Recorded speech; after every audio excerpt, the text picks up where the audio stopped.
Hello everyone and welcome back to my Bold and Beautiful 29 YouTube channel. I hope you guys are having a wonderful day. Before we start, please hit the subscribe button and give this video a thumbs up.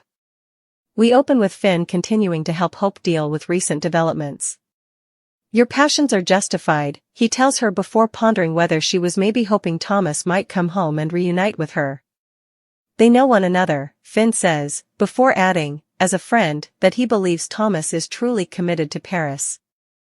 Hope tells Finn that Steffi would do anything to keep Thomas and I piecemeal, adding that the brunette is easily pushing the Thomas-Paris pairing. For his part, Finn's each buy on the relationship. Why? Because he's sure Hope can do better. When Finn admits he understands why Hope is floundering with the situation, Hope shares that she can't begin to understand why Thomas is rushing into this relationship. But she's also confused as to why she turned down his multiple proffers. I don't want to lose him, but the idea of ever absolutely terrifies me. I don't know what's passing to me. At Steffi's house, Paris, Thomas, and Douglas are hanging out. I love this, admits Steffi. This beautiful little family.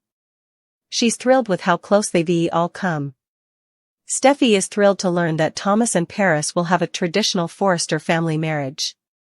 Douglas shows his aunt the snaps he took in Paris, which sorely, we don't get to see. The Todd admits that while he misses his mama and little family, Paris makes Thomas happy and him too. Steffi sends Douglas off to play with Kelly and Hayes in the guest house. Steffi continues making it clear she's completely #Team Taris, while Paris hopes that maybe Douglas can talk some sense into Hope. Paris reveals that she knows Hope still has feeling for Thomas. That said, she's not feeling insecure about it at all. I am fully confident in our love for each other. Steffi says her family hasn't been this happy in periods, and Hope should be suitable to see that too. It makes me wonder what's really going on with Hope, she muses, ignorant the golden in question is pouring her heart out to Finn. Over at Wedding Central, aka the Forrester Manse, Eric is ready to host the marriage whenever it happens. Brooke suggests it might be a long engagement, as if, while Donna prodigies if Thomas is actually as over Hope as he insists he is. Ridge, of course, incontinently bristles. He and Eric agree that Thomas and Hope will always be connected, but he's moved on with Paris. As Donna continues to question why Thomas is in such a rush, Ridge gets decreasingly frustrated. I am not asleep to what Hope's going through, he insists, despite being exactly that. Brooke claims not to be lobbying for a Thomas/Hope reunion, but adds that her son is lost and confused. She also asks if Steffi might be pushing Thomas toward Paris in order to keep him down from Hope. No bone. Forced them together, snaps Ridge. Thomas is agitated about his future with Paris. And so is Douglas. He loves Paris. He vaguely acknowledges Hope's pain before suggesting she find someone nearly differently. Hope continues to question her own passions. All I had to do was say yes, she tells Finn. But I turned him down. And I'm starting to wonder, is it just because I can't have him? Finn says the one thing he knows is that she'll find love again because people are drawn to her and she's stupendous and there is life after Thomas. After Eric and Donna go down to the pool, Ridge and Brooke are left behind to continue agitating, what differently? Hope, Paris, and Thomas. Ridge says he's sorry her son is hurting, but Thomas has moved on. He set up some joy in his life. He promises that Hope will find someone to partake her life with. Paris and Douglas take a walk on the sand, leaving Steffi and Thomas to talk about his marriage plans, of which she easily approves. He worries he made effects weird by asking authorization to marry in the family manse in front of everyone.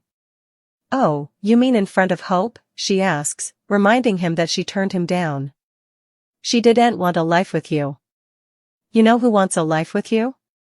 Paris. She wants to be your woman. Further than that, she's just fantastic. She's awful. Restatement: she's not Hope. Steffi doesn't want to put everything on Hope, but you were no way enough. As hard as you tried, you could just no way measure up, and that's not right, Thomas. After all, Steffi knows he's an extraordinary man. She suggests he put Hope behind him. take Paris, take Douglas, and go to Europe. Live a spectacular life. When you come back, Hope will have moved on. She'll be on to another man.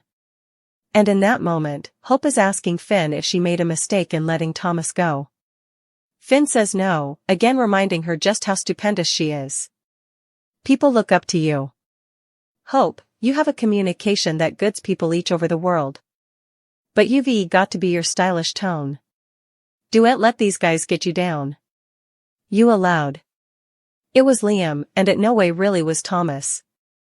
But when you least anticipate it, the Joe you're meant to be with is going to be standing right in front of you.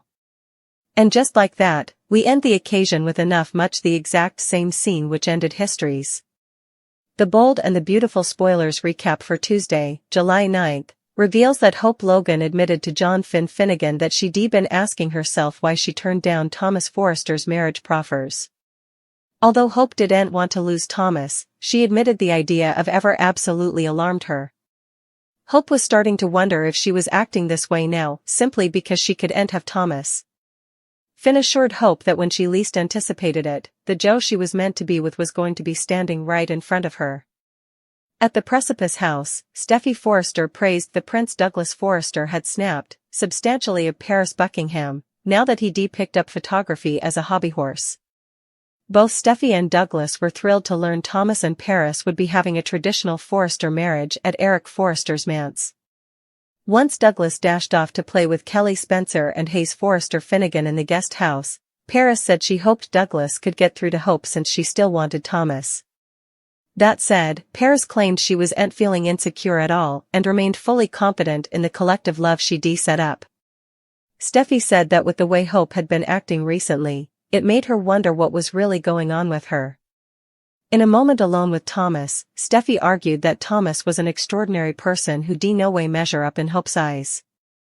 That's why Steffi suggested Thomas should just take Douglas and Paris to Europe so they could each live a spectacular life.